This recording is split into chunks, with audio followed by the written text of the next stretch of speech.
In every murder case discussed on this channel, we uncover the real reasons why certain people are put behind bars. People commit murder for so many reasons, and today, we are going to unravel the mystery behind the murder case of an innocent man and his 1-year-old son. This heartbreaking murder story will leave you shocked to your bones, wondering why a mother would kill her husband and then still go ahead to kill her baby without feeling remorseful. In early 1999, Turner started dating Andrew David Bagby, a medical student in America, studying at Memorial University for his 3rd year. But then, in 2002, Turner relocated to Sac City, Iowa, so that she could start working for Trimark Physicians Corporation. On the other hand, her boyfriend Bagby landed a surgical residency after graduating from medical school at Memorial University. His new job was at the State University of New York Upstate Medical University in Syracuse, New York. But despite the distance between states, the two lovebirds decided to keep the fire burning in their relationship, maintaining a long-distance relationship.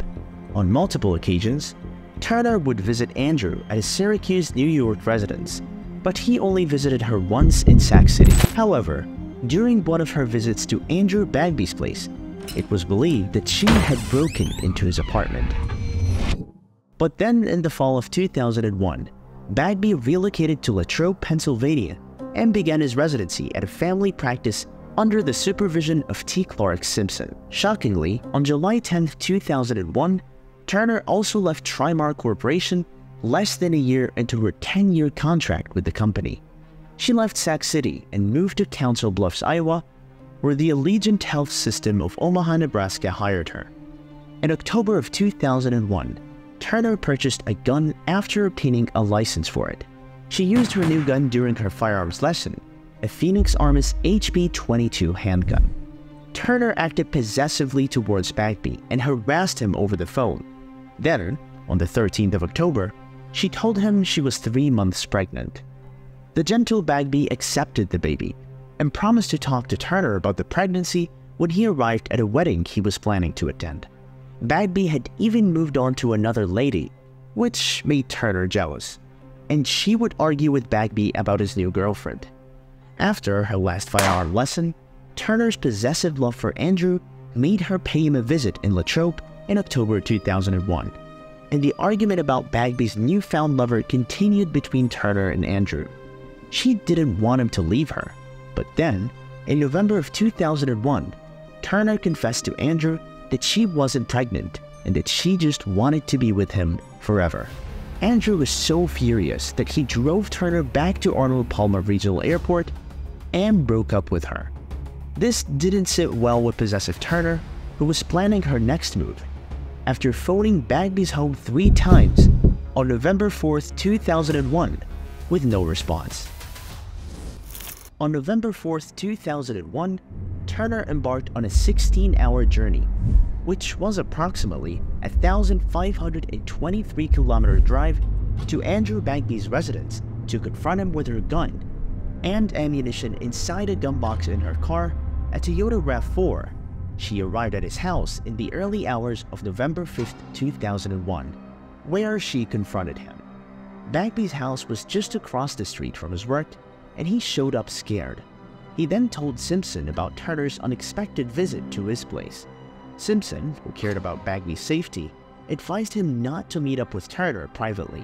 I said, do not meet her in private. He said, what can happen? Still, he felt Simpson was overreacting, dismissed his advice not to see Turner in private, and promised to visit him later that evening after his conversation with his ex-girlfriend. A few hours passed, and Bagby never arrived at Simpson's place that evening. Bagby's cold body was found the following morning in a day-used parking lot at Keystone State Park in Derry Township, Pennsylvania, with bullet wounds found on his face, chest, buttocks, and the back of his head. Andrew Bagby was shot 5 times with CCI .22 bullets.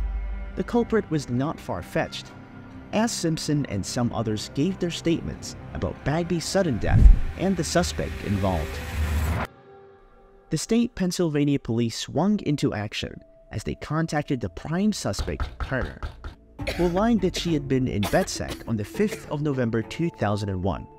Meanwhile, her cell phone and internet records showed she had traveled to and from Latrobe, and even accessed the deceased hotmails through his home computer. After Turner was confronted with this evidence against her, she then told the police that she met with Bagby at Keystone State Park and that he put the gun in his trunk. Still then, the investigators contacted Turner's shooting instructor.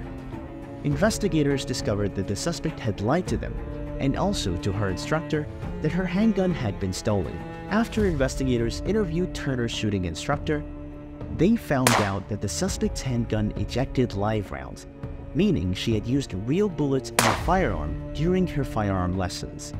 Shockingly, there was an unused round of the same bullet found near Bagby's body. Also, a Derry resident reported to the police that at about 10 minutes after Bagby made a phone call to Simpson, they had seen the deceased Toyota Corolla vehicle parked next to Turner's RAV4, but the following morning, the Corolla was parked alone, and Turner's car was no longer there. But then, another shocking discovery was found by the investigators in Pennsylvania, which had all fingers pointing to Turner as the killer. Take a look at this. Turner was burst after the investigators found MapQuest printouts for road directions to Latrobe. It was time to apprehend her and instill justice for the late Andrew Bagby. So, the police swung into action, but unfortunately for them, the suspect had fled the country and abandoned her residence in Council Bluffs, escaping to Toronto, where she felt the police couldn't catch her. It was already too late for the authorities in Pennsylvania because she was nowhere to be found by the time they had obtained a warrant for her arrest. What a smart move for Turner. She must have thought she could get away with murder so easily without facing the consequences. But she thought wrong. On the 12th of November 2001, Turner fled to Toronto and finally settled in St. John's with her oldest son. But the distance of her new home didn't stop the police from finding and fishing her out. The Pennsylvania State Police and the Royal Newfoundland Constabulary's Intelligence Unit joined forces, monitoring Turner in her new residence in Toronto. Unknown to the suspect, these authorities conducted surveillance on her movements, discovering something shocking and emotional. After the police discovered some printouts from an ultrasound taken on the 29th of November 2001, showing a fetus that was conceived in Turner's body after her sexual intercourse with the deceased the previous month. They seized her trash, and then the Royal Newfoundland Constabulary's Intelligence Unit arrested her on the 12th of December 2001. And that same day, extradition proceedings began against her. On the 12th of December, Justice Gail Welsh believed Turner wasn't a threat to society despite being guilty of the murder charges awaiting her in Pennsylvania. So, she was released from Her Majesty Penitentiary Clarenville Correctional Center for Women and set free to go. After her release, Turner was fined by the court for paying 75,000 Canadian dollars to bail herself, turning in her passports, paying weekly visits to the RNC, and promising not to leave the area or visit Andrew Bagby's family. At that time, the 40-year-old had no choice but to comply with the legal authorities. So, with help from her psychiatrist and former co-worker at Memorial University, John Dusay, Turner posted bail. The news of Turner's pregnancy with the deceased turned the extradition case into one involving child custody, which led to several legal issues concerning the unborn baby. Maybe they were worried about Turner's mental health, especially in raising a child. Andrew's parents, David and Kathleen, wanted to fight for the custody of their son's unborn baby, so they moved down to St. John's, Newfoundland to settle. Turner was prepared for the fight as she moved into her apartment on Pleasant Street in St. John's, Newfoundland. 1 year later, Zachary was born on the 18th of July 2002. It was supposed to be a moment of joy and peace for the new mother and her late ex-boyfriend's parents. Instead, Turner staged a war on David and Kathleen, initially refusing them to see her newborn baby boy. She feared that they would kidnap him and even discharge her family lawyer, who was friendly to the parents of the deceased. I thought that it was so important that they have a relationship with that child. It was noted that the newborn baby had poor attachment or connection with his mother on several occasions. He would often love to mingle with the other adults, especially his grandparents, David and Kathleen. Turner must have grown jealous, but didn't make it obvious. Zachary's love for his grandparents, especially his grandmother, was so evident that at his one-year birthday party at St. Jude's McDonald's, Turner spoke to Kathleen in words like, and I quote, "He obviously loves you more than me, so why don't you take him?" It might have sounded like a joke that time, but they didn't know Turner spoke out of jealousy. In November 2002, Turner was jailed, awaiting the decision from the federal justice minister on whether she should be extradited to the United States. But the following year, in January 2003, Justice Wells set Turner free. The reason being that the murder was not directed to the public at large and that he found her innocent. After the judge granted Turner freedom, everything was supposed to go back to normal. And by that time, we believe Turner should have learned her lesson and now focus on taking good care of her son, Zachary Turner. But the case was the opposite. On July 4th, 2003, Turner met another young guy at a bar in St. John's, and the two started dating and were sexually intimate with each other on 2 different occasions afterwards. It was supposed to be nothing but love for these 2 lovebirds, but then the young man heard about Turner's connection to Bagby's death and broke off his relationship with her. But Crazy Turner wasn't ready to let go, as she repeatedly called his line. Turner made a total of 200 phone calls to the young man, threatening him over the phone the next month. With consistent harassing phone calls from Turner, the young man, he had no choice but to report Turner to the RNC on 3 different occasions to complain about the bizarre and threatening phone calls he had been receiving from the psychopath. Her actions violated her bail and could cause her to lose custody of Zachary. However, the RNC did not launch an investigation because the man refused to declare his identity and press charges regarding Turner's complaint. However, a constable contacted Turner's lawyer about the harassment report filed against her. Turner's lawyer contacted Turner to learn about the allegations, but she denied them. On the 18th of August 2003, Zachary Turner was scheduled to be in his mother's custody. But before then, Turner had bought her prescription drug, which was a lorazepam medication from a St. John's pharmacy. After the purchase, she entered her car with her baby in it and drove to Conception South Bay, where the man she had met at the bar lived. Turner left her car parked near his home in the Kelly Bruce area of the town with the intent to frame him. But for what exactly and why? Turner's abandoned car contained a photograph of her and her baby, as well as a used tampon placed in the front seat of her car. It was eventually clear to the police that she was trying to frame her boyfriend for the planned murder of her son and committing suicide to make it look like her boyfriend was responsible seemed like her only best option. Zachary was just 1 year and 1 month old when he was killed by his mother, who was supposed to be shielding him from evil. That's a mother's responsibility, and Turner, who was definitely one, should have sought help if she genuinely cared for her son, Zachary Turner. She must have known she wasn't fully recovered mentally.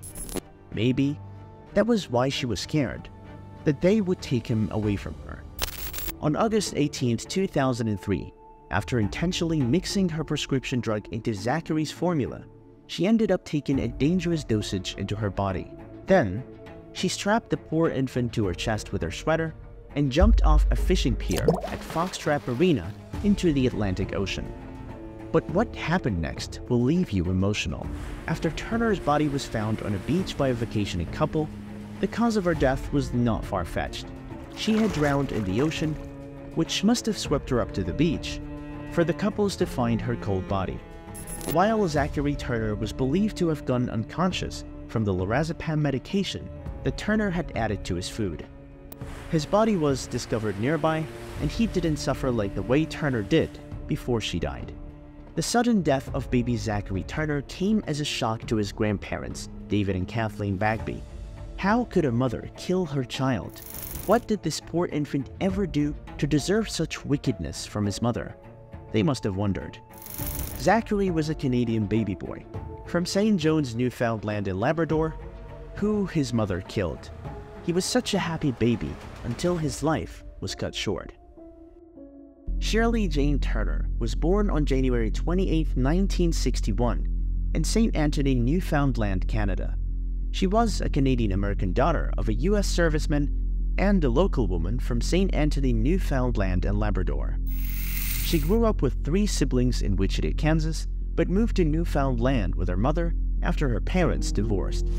In 1980, Turner enrolled at Memorial University at St. John's, where she began a medical career. But shockingly, during her pregnancy with Zachary, she married a longtime boyfriend in 1981. Following the end of her first marriage on the 29th of January 1988, Turner married her boyfriend from Corner Brook the following month of July. It was also discovered that Turner had an abortion that same July because she didn't know who the father of the child was. Turner completed her undergraduate education while raising her children with help from her second husband, from whom she had also separated. But in October 1993, a man boarding with Turner confided to his therapist that he had witnessed Turner physically and emotionally abusing her 2 children, which she had birthed from her 2 different husbands. After the Newfoundland social service workers interviewed the children, who stated that their disciplinarian mother punished them by using belts to spank and beat them, Turner's second husband claimed that she only used the belt as a threat in his interview. On the 11th of July 1994, the case was closed without an interview with Turner. I guess this was where the problem of her maltreating and hurting people without remorse started. After Turner and her second husband divorced 3 years later, Turner was granted custody of their daughter. But within days of the verdict, shockingly, Turner sent her daughter back to live with her father in Portland Creek, while her other 2 children were sent to Parsons Pond to live with their paternal grandmother. Maybe she just couldn't handle them. Since 1982, the late Turner had taken out baby bonuses for her children from a scholarship fund, expecting to send them to college. But in the summer of 2000, Turner confessed to a relative that she had spent the baby bonuses on her living expenses and doctoral education. Turner received her undergraduate degree from Memorial University in May 1994 and her medical degree 4 years later. As a medical practitioner, one would think she would have been very calm and patient with people, but the reverse was the case. She was a psychopath, a manipulator, and a monster. In 1998 and 2000, Turner worked as a resident physician at teaching hospitals around Newfoundland. During a 1999 residency at a family practice in St. John's, Turner was criticized by her supervising physician, who stated that most times, Turner would become quite hostile, yelling, crying, and accusing me of mistreating her. During her remedial second residency in early 2000, Turner missed 9 days of her 3-month rotation, falsified clinical reports, and did many outrageous things. According to the video, a clinic patient refused to return after an encounter with Turner. The staff became so concerned about Shirley Turner's approach to criticisms and the truth that we would never give her feedback or hold any major discussions with her alone. This constant act left the supervising physician worried, with the impression that he was being manipulated whenever he spoke to Shirley Turner. And when negative items would come up in discussions, he would change the topic to one of his failings. The supervising physician described Turner as sometimes charming and friendly. Still, she would become angry, accusatory, and loud when caught in the wrong position or for the wrong reasons. I wonder why they even allowed her to practice medicine. It was already apparent from the start that she had mental issues that she hadn't fully recovered from. The supervising physician also stated that Turner lacked commitment or interest in her job, and her relationships with people seemed superficial to him. He always felt Turner had no zeal for work because she was always putting on a show that seemed to have kept her apart from her family and friends. I mean, who would want to be friends with a hostile and crazy person? The experience with Turner made St. John's practice make constructive changes in its residency evaluation process. By the summer of 2000, Turner had finished her residency requirements and was now fit to practice medicine, even though it got some people worried and scared about the fact that Shirley Turner was going to be practicing medicine despite her hostility and psychopathic behavior. At the time, Shirley Jane Turner had been set free from jail on bail and awarded custody of her baby, even though she was in the process of being extradited to stand trial for the murder of Andrew Bagby in the United States of America. The case gave a critical overview of Newfoundland's legal and child welfare systems and Canada's bail laws, and it was discovered that there were some shortcomings in how the judges and prosecutors dealt with the case. Take a look. A summary of the inquiry read that Zachary's death had been preventable. This led to the passage of Bill C-464, also known as Zachary's Bill, which has now strengthened the conditions for bail in Canadian courts in cases involving the well-being of children. Andrew Bagby and Zachary's murder case prompted a documentary film in 2008 titled Dear Zachary, A Letter to a Son About His Father, directed by Kurt Quinn. The reason why the late Turner took the life of her husband and son remains a mystery till today. Some feel that she killed Andrew for revenge to get back at him, or maybe even to escape legal culpability. But it still isn't an apparent reason as to why she also ended the life of her baby, Zachary. Who knows? She might have still been battling through some mental issues, but nobody knows the motive for her wicked act because she seemed to be very fine and sane, and no one could believe she was capable of hurting her child. Crazy things people do for love. On the 3rd of May 2006, a disciplinary board convened by the College of Physicians and Surgeons of Newfoundland and Labrador found John Doucet guilty of professional misconduct for his involvement in aiding Turner's cost of $75,000 Canadian bail. Paying 1/3 of the $30,000 incurred by the college for the inquiry, he was asked to undergo psychiatric counseling. Doucet was not happy with the verdict and said he was disappointed by it.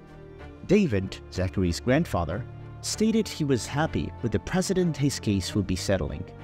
According to the filmmaker Kurt Quinn, Doucet left St. John's, Newfoundland and relocated to another city in Canada, where he continued with his life. The verdict must have affected his social life, so he had to move to another town. But that is not all.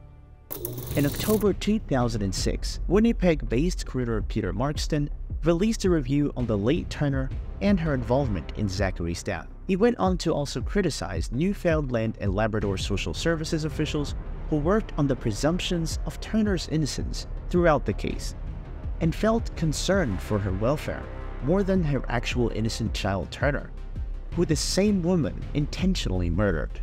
How ridiculous. The provincial government of Newfoundland and Labrador agreed with the report's conclusions in 29 recommendations. A summary of the review from Markinston showed an internal disagreement between caseworkers and managers, which wasn't openly discussed. Peter would have called for an intervention to be made by an outside office, and this outsider could have properly looked into the matter, providing the correct verdict for the late Shirley Turner's murder case. On October 23, 2009, Scott Andrews, then a Liberal MP from Newfoundland and Labrador, introduced Bill C-464, which is called the Zachary Bill. The Zachary Bill made many new adjustments to help protect children in Canada. Take a look at its positive effect. The bill was signed by Governor-General David Johnston on December 16, 2010, and received massive support in the Canadian House of Commons. It also received support from Liberal Senator Tommy Banks. Andrews later said that the law gives the Bagbys some sense that someone has heard their cries and the incident will not repeat itself, to change the law, to make sure something this tragic does not occur again. Written and directed by Kurt Quinn, MSNBC Films, and Oscilloscope Laboratories, Dear Zachary, A Letter to a Son About His Father was released on 30th October 2008. The film had a lot to show the world about the murder cases of Andrew Bagby and Zachary Turner.